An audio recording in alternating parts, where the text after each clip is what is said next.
우리가 어제까지 살펴보았던 말씀 28장부터 35장까지 말씀은 히스기야 시대에 하나님께서 주신 예언들의 모음집이었습니다. 그러니까 히스기야 시대를 살고 있는 자들에게 하나님께서 예언하신 말씀입니다. 이런 일이 일어날 것이고 너희는 이렇게 해야 된다라는 하나님의 예언의 말씀이었고 우리는 그 하나님의 예언의 말씀을 통하여서 교훈을 받았습니다. 오늘부터 이어지는 이사야 36장부터 이제 39장까지는 히스기야 시대의 히스기야와 그들에게 일어나는 예화, 그러니까 사건, 실제로 일어나는 일들을 우리에게 보여주고 있고 이제는 그 예화를 가지고서 우리를 교훈하고 계십니다. 쉽게 말하면 28장부터 35장까지는 책을 통하여 배운 거예요. 하나님의 예언을 통해서 배웠어요.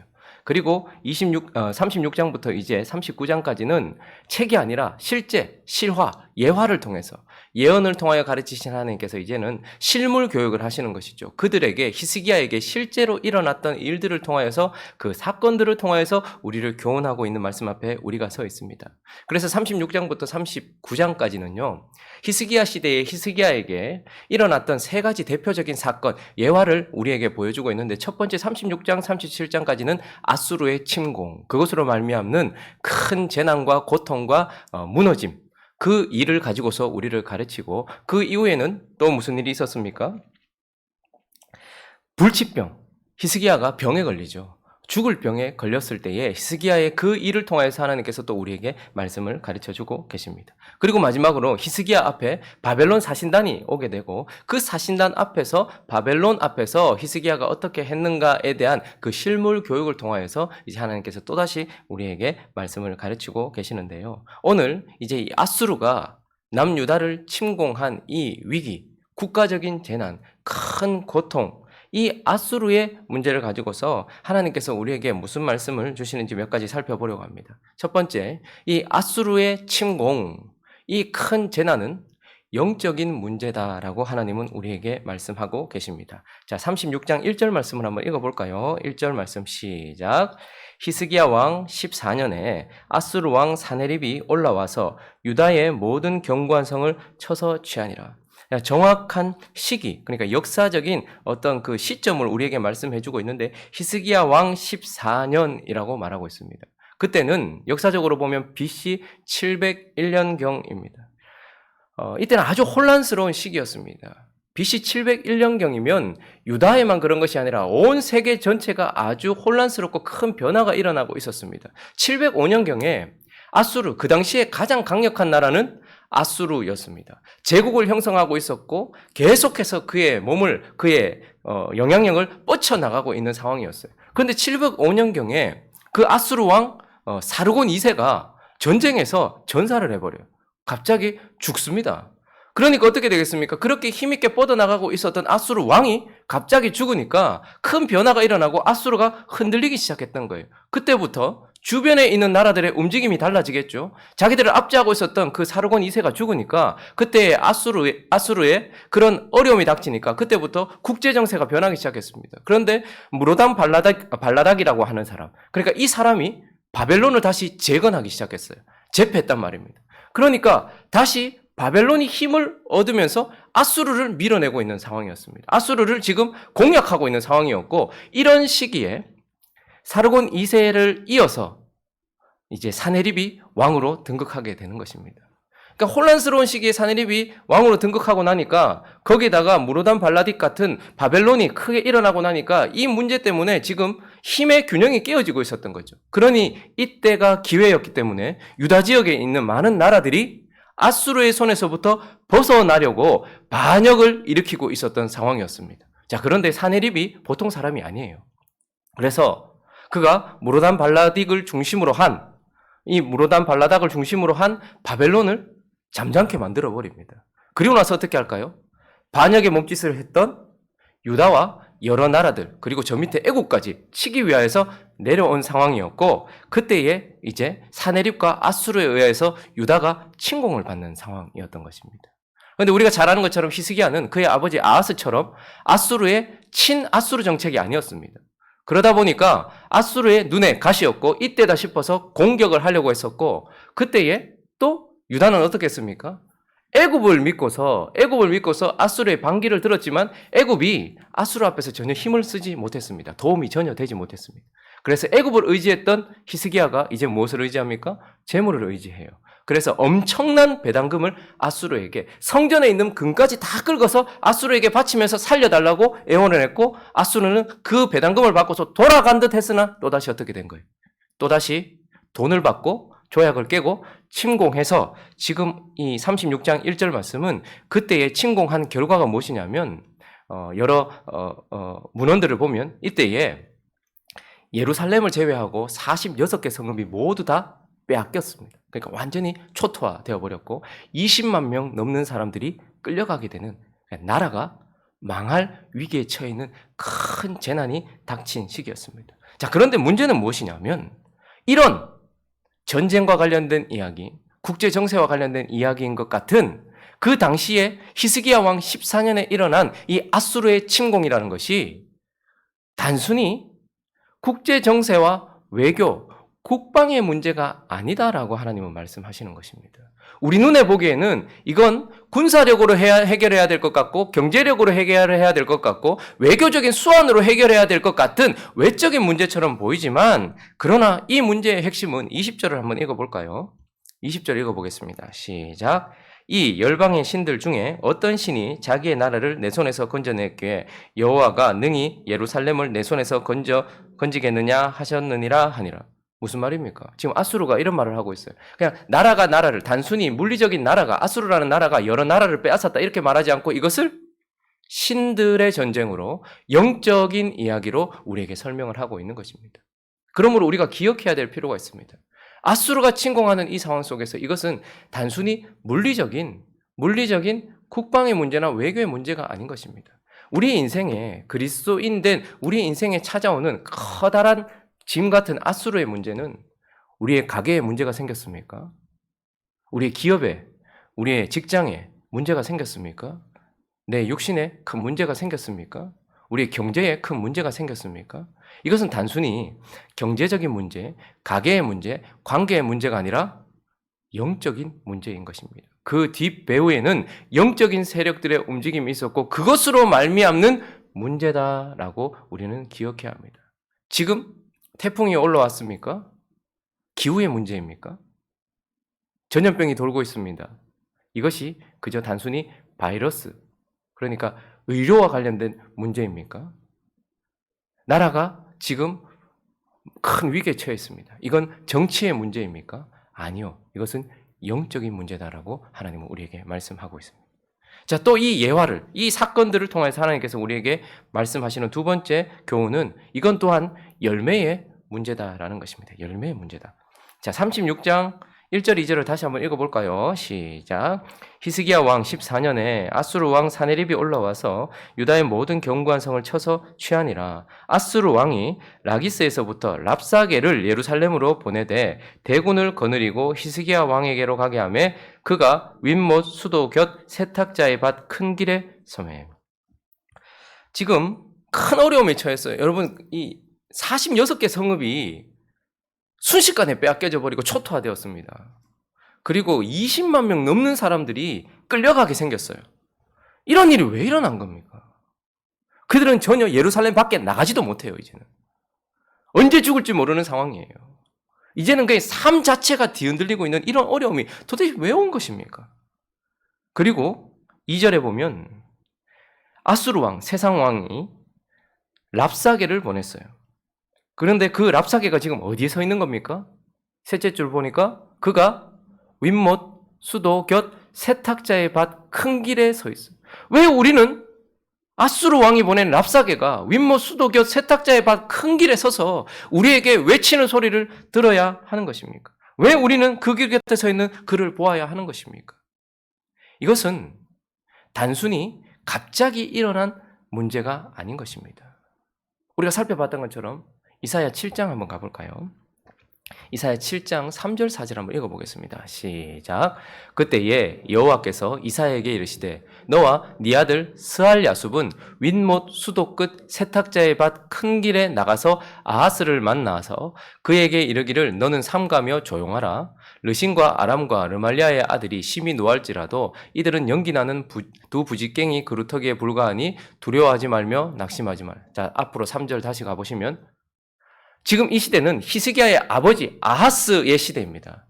그때에 아하스가 아람이라는 나라와 북이스라엘이 동맹을 맺고서 너 우리 도와서 아수르를 치자라고 말했을 때 유다가 그것을 거부하려고 했을 때 너 그러면 우리한테 죽는다 이렇게 말했어요.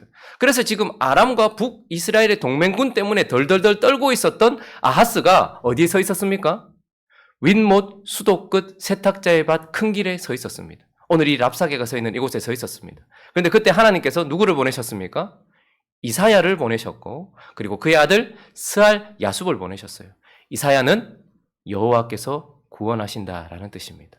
그리고 그의 아들 스알 야숲은 여호와께서 남은 자를 지키신다, 돌아오게 하신다 이런 뜻입니다. 그러니 지금 아하스에게 무슨 말씀을 하신 것입니까? 아람과 북이스라엘의 동맹군 때문에 네가 지금 떨고 있지만 그러나 두려워하지 말아라. 나는 너를 구원할 것이며 나는 남은 자들을 구원할 여호와니라. 그러므로 너가 지금 생각하는 아수르를 의지하지 말고 어떻게 하라는 거예요? 여호와를 의지하라라고 하나님께서 말씀하셨단 말입니다. 그런데 지금 그때의 아하스는 무엇을 선택했습니까? 그렇게 말씀하신 하나님이 아니라 결국 무엇을 의지했습니까? 아수르를 의지했던 것입니다.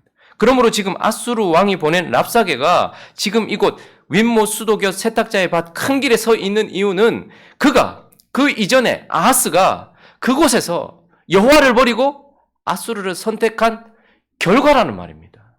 하나님을 버린 열매라는 말입니다. 이 문제 때문에 지금 이 일이 일어났다라는 것입니다. 하나님의 백성이 그렇게 말씀하시는, 그렇게 자기를 보호하신다고 말씀하셨던 그 하나님을 버리고 자기가 의지했던 그 아수르가 지금 이제 그렇게 문제로 일어나 있는 것입니다. 4절도 한번 읽어보시면 우리 본문으로 돌아오셔서 4절 한번 읽어보겠습니다. 시작. 랍사게가 그들에게 이르되 이제 히스기야에게 말하라. 대왕 아수르 왕이 이같이 말씀하시기를 네가 믿는 바 그 믿는 것이 무엇이냐. 4절에서 지금 랍사게가 또 가만히 그 세탁자의 밭에 서 있는 것이 아니고 말을 막 해요. 대왕 아수르 왕이 이같이 말씀하시기를. 하늘의 왕도 계시고 하늘의 왕이 세우신 이사야도 있는데 그런데 지금 그들이 왜 이런 말을 들어야 되는가? 왜 아수르 왕이 보낸 저 랍사게의 말을 들어야 되는가? 왜 지금 이런 일이 일어났는가? 왜 이 거짓말과 혼돈과 두려운 말을 들어야 되는가? 그 이유 또한 분명히 그 앞에 있었던 행위의 결과요, 열매라는 것입니다. 우리가 살펴보았던 이사야 28장을 가보시면 이사야 28장 한번 가볼까요? 28장 9절부터 우리 한번 9절 10절을 한번 읽어볼까요? 자, 시작. 그들이 이르기를 그가 누구에게 지식을 가르치며 누구에게 도를 전하여 깨닫게 하려는가? 젖떨어져 품을 떠난 자들에게 하려는가? 대저 경계에 경계를 더하며 경계에 경계를 더하며 교훈에 교훈을 더하며 교훈에 교훈을 더하되 여기서도 조금 저기서도 조금 하는구나 하도다. 잠깐 여기까지요. 지금 이 상황이 우리가 살펴보았던 것처럼 하나님께서 이제 히스기야 시대에 하나님께서 유다 백성들에게 이사야를 통해서 말씀하셨어요. 아수르 왕이 사네립이 랍사게를 통해서 지금 하는 말을 들어야 했던 이유는 무엇이냐면 그 전에 하나님께서 또 이사야 시대에 하나님께서 히스기야 시대에 이사야를 통하여서 그들에게 하나님의 말씀을 전하고 계셨어요. 그런데 지금 저 구절을 우리가 살펴보았죠. 그들이 너희가 지금 누구한테 가르치려? 너 지금 우리를 어린애 취급하냐? 너는 어른 행세하냐? 지금 네가 뭔데 우리를 가르치려고 하느냐? 하나님께서 보내신 이사를 향해서 그들이 가지고 있었던 마음입니다. 네가 뭔데 우리를 가르치려고 하느냐? 그리고 그가 선포한 하나님의 말씀에 대하여서 10절에 뭐라고 말씀했습니까? 대저 경계에 경계를 더하고 차하부, 라차하부, 차하부, 라차하부, 카하부, 라카하부, 카하부, 라카하부, 저에르샴, 마치 애기들한테 ABCD를 가르치듯이 가나다다를 가르치듯이 지금 우리 어린애 취급하면서 우리가 다 아는 이야기, 반복되는 이야기, 아무 의미도 없는 이야기, 그런 이야기들을 우리에게 하려고 하느냐라고 말하면서 하나님의 백성들이 어떻게 했습니까? 하나님의 말씀을 터부시 여겼습니다. 그래서 11절을 넘어가 보시면 하나님께서 이렇게 말씀하셨죠. 시작. 그러므로 더듬는 입술과 다른 방언으로 그가 이 백성에게 말씀하시리라. 왜 지금 아수르 왕 사네립이 보낸 랍사게의 그 말을 들어야 했습니까? 그것은 바로 그들이 하나님의 말씀을 뒤로 버렸기 때문이었습니다. 그래서 하나님은 그들에게 이 백성이 다른 방언으로 이제 하나님의 뜻을 듣게 될 것이다 라고 말씀하셨던 것입니다. 자, 그러므로 우리가 기억해야 합니다. 내 앞에 아수르가 왔어요. 그리고 그가 보낸 랍사게가 윗못 수도곁 세탁자의 밭에 서 있고 그가 지금 내게 말하고 있어요. 왜 우리는 이런 치욕스러운 상황을 맞이해야 한 것입니까?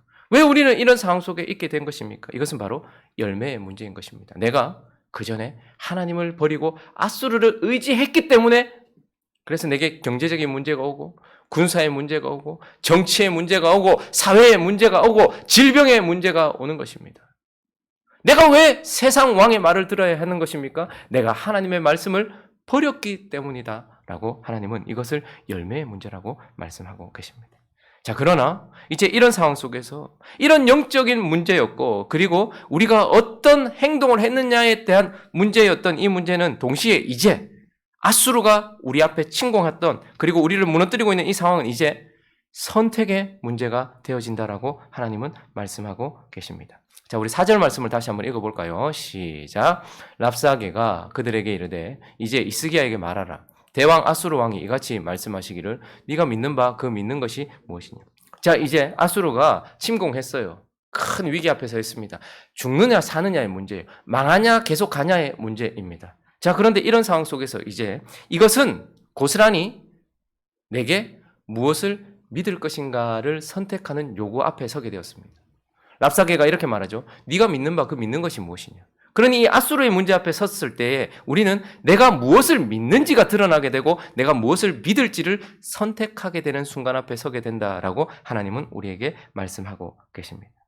그리고 특별히 내가 무엇을 믿을 것인가에 대한 선택의 순간 앞에서 내가 어떤 신을 믿을 것인가 인과 동시에 또 어떤 말씀을 믿을 것인가 라는 선택 앞에 서 있다는 것을 보게 됩니다.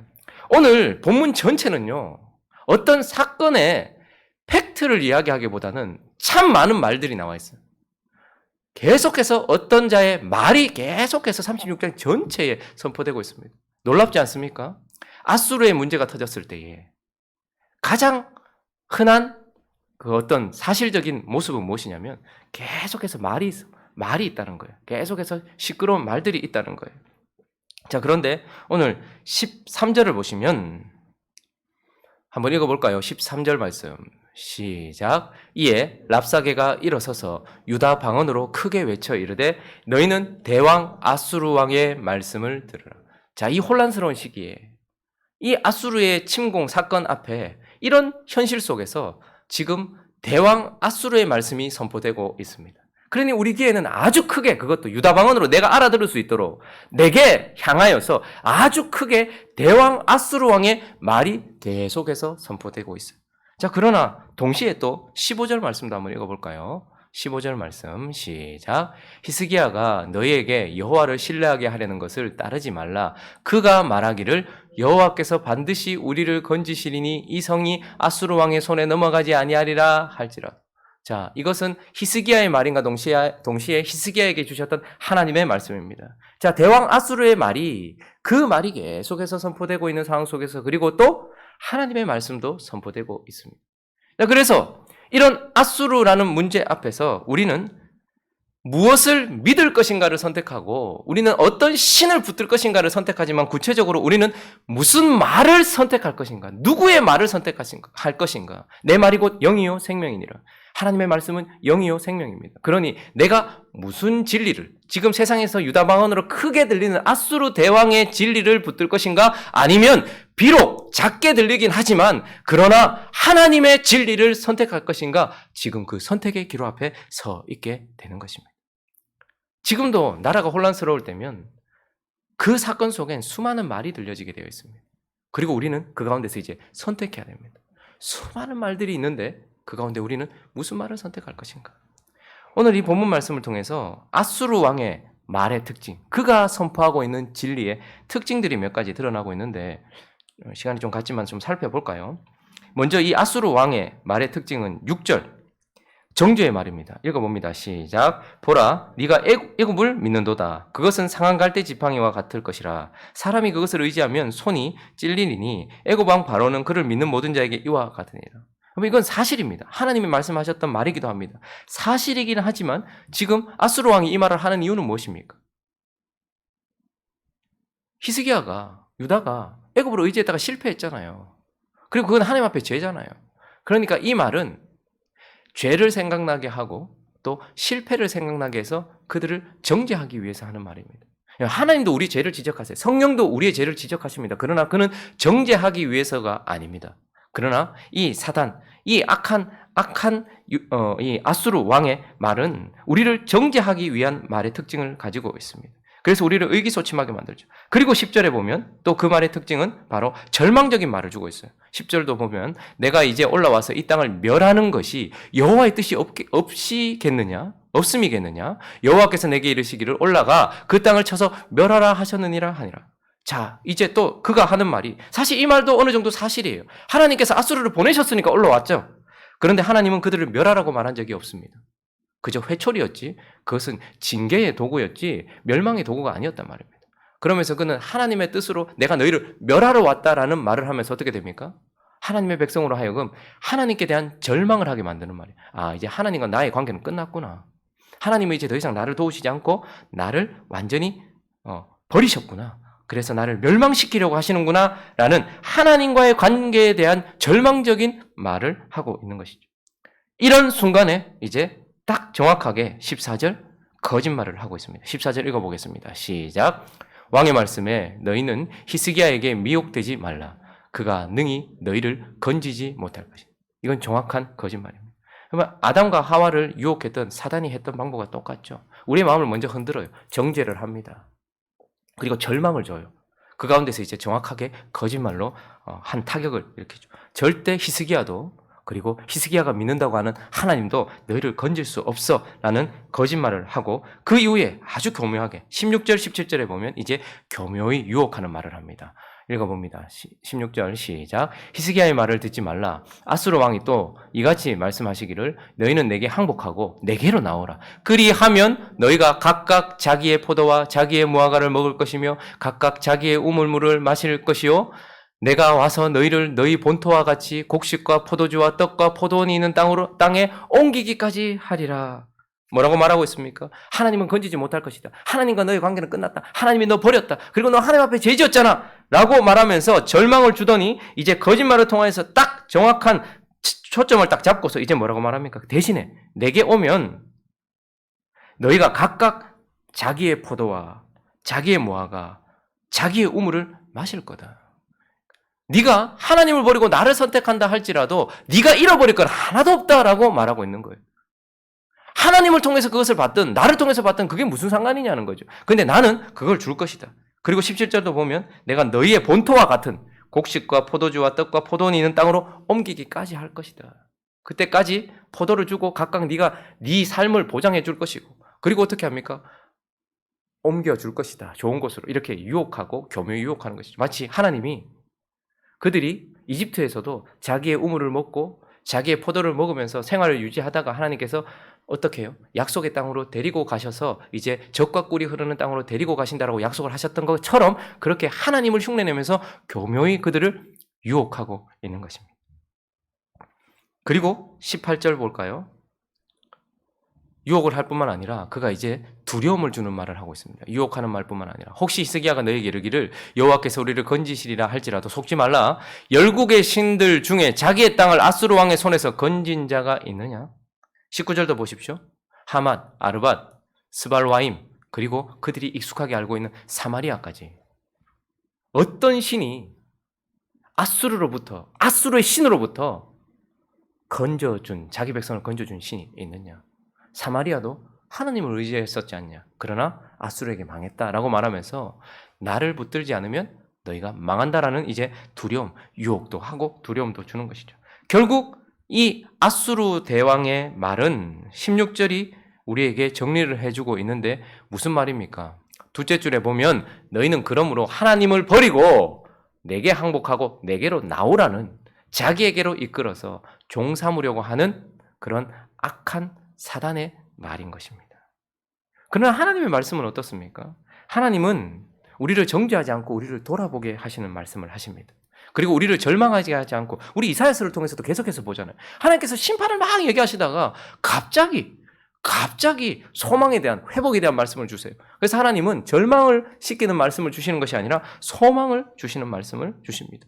그리고 그분은 거짓말을 하지 않습니다. 진리만 말씀하십니다. 그리고 그분은 유혹하거나 두려움을 가지고 우리를 이끌어 가려고 하지 않습니다. 우리에게 선택하게 하십니다. 너희가 만일 나를 따라오려거든 자기를 부인하고 자기 십자가를 지고 네가 선택해서 사랑으로 나를 쫓으라라고 말씀하셔서 그분의 말씀은 그분을 따라가는 자에게 생명과 평안을 주는 말씀입니다. 그러나 아수르 왕의 말은 어떻습니까? 따라가면 결국 노예가 되고 사망에 이르는 말이다라는 것입니다. 자, 어쨌든 이제 이 아수르라는 문제 앞에서 우리는 우리의 믿음이 무엇인지 우리가 무엇을 붙들고 있는지가 드러나고 지금 이 상황 속에서 우리는 누구의 말씀을 따라갈 것인지 선택의 문제 앞에 서 있다라고 말씀하고 있습니다. 여러분 지금도 수많은 소리가 들리죠. 기독교계에서도 이런 이야기 저런 얘기, 나라에서도 이런 얘기 저런 얘기. 여러분 이제 우리는 이 상황 앞에서 누구의 말씀을 선택할 것인가의 선택 앞에 서 있는 것입니다. 자, 그리고 이제 마지막으로 한 가지 더. 이 아수르의 문제는 이제 하나님의 문제다라고 말씀하십니다. 이 선택의 문제에서 하나님을 선택하고 하나님의 말씀을 따라가는 자에게 있어서는 이제 이것이 하나님의 문제가 되어진다라고 말씀하고 있습니다. 자, 21절 한번 읽어볼까요?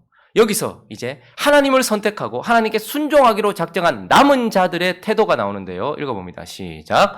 그러나 그들이 잠잠하여 한 말도 대답하지 아니하였으니 이는 왕이 그들에게 명령하여 대답하지 말라 하였습니다. 자, 이제 하나님 편에 서서 하나님의 말씀, 진리를 따라가기로 선택하는 자들이 이렇게 합니다. 한 말도 반응하지 않아요. 세상에서 들려오는 거짓과 비진리, 거짓, 이 모든 것에 반응하지 않습니다. 왜 반응하지 않는 것입니까? 이제 이것은 사실 하나님 편에 선 자들에게는 그들이 해야 될 대답이 아닌 것입니다. 왜요? 21절 앞에 있는 20절을 한번 읽어볼까요? 20절 있습니다. 20절 시작. 이 열방의 신들 중에 어떤 신이 자기의 나라를 내 손에서 건져냈기에 여호와가 능히 예루살렘을 내 손에서 건지겠느냐. 이 질문은 이제 고스란히 하나님을 향한 질문입니다. 여호와, 내 손에서 건져낼 수 있겠느냐라는 질문은 내가 이 문제를 해결할 수 있느냐의 질문이 아니고 하나님에게 자기 백성을 건져낼 수 있느냐라는 질문으로 바뀌어 있는 것이고 이제 하나님의 편에 선 자들에게는 하나님이 대답하셔야 될 질문으로 바뀌어져 있는 것입니다. 우리가 하나님의 말씀을 선택하고 하나님을 선택하는 순간 이제 이 아수르의 문제는 하나님이 해결해 주셔야 될 문제가 되고 하나님이 해결하실 문제가 되어지는 하나님의 문제가 되었다라고 말씀하고 있는 것입니다. 자, 말씀을 정리합니다. 아수르의 문제가 우리를 닥쳤습니다. 이것은 외적인 것이 아니고 영적인 문제입니다. 그리고 이것은 이 순간 갑자기 우리에게 일어난 재난이 아니라 그 이전에 있었던 우리의 삶의 열매의 문제인 것입니다. 그러나 우리가 완전히 절망하지 말 것은 이것은 또한 선택의 문제가 되어지는 것이고 이 선택 가운데 우리가 하나님과 진리를 선택한다면 이제 이 문제는 하나님이 해결해 주실 하나님의 문제가 된다는 것을 기억하면서 지금 이 혼란스러운 시기 가운데 우리가 선택의 기로 앞에 서서 진리를 선택할 수 있도록 크게 들리는 유다 방언으로 크게 들리는 아수르 왕의 말이 아니라 내 영혼에 영적으로 성령으로 들리는 하나님의 말씀을 분별하여서 하나님을 선택하고 그래서 이제 하나님이 해결해 주실 문제가 되어지는 우리가 되어질 수 있게 해달라고 기도하는 이 아침 되기를 예수 그리스도 이름으로 축원합니다. 같이 한번 기도하겠습니다. 701년에 아수르가 유다를 침공했습니다. 2019년부터 20년까지 우리도 이와 같이 똑같이 나라 전체가 우리 삶 전체가 힘들고 어려운 아수르의 문제 앞에 지금 서 있습니다. 이 문제가 무슨 문제인지 다시 한번 정확하게 바라보고 어떻게 행동해야 되는지 살 길이 어디에 있는지 가장 중요한 것은 마지막 때에 제가 계속해서 반복해서 말씀드립니다. 분별입니다. 이제 무슨 말씀을 내가 붙들 것인지 그리고 내가 어느 편에 설 것인지 계속해서 하나님은 모두를 구원하시는 것이 아니고 남은 자를 분리해내시고 남은 자를 구원하십니다. 남은 자들은 주를 선택했고 진리를 선택했습니다. 그래서 하나님께서 해결해야 될 문제로 바뀌었다는 것을 기억하면서 우리가 이런 삶을 살아갈 수 있게 달라고 또 이 나라를 붙들어 달라고 각자의 기도 제목들을 가지고 함께 기도하며 나아갑니다. 기도하겠습니다.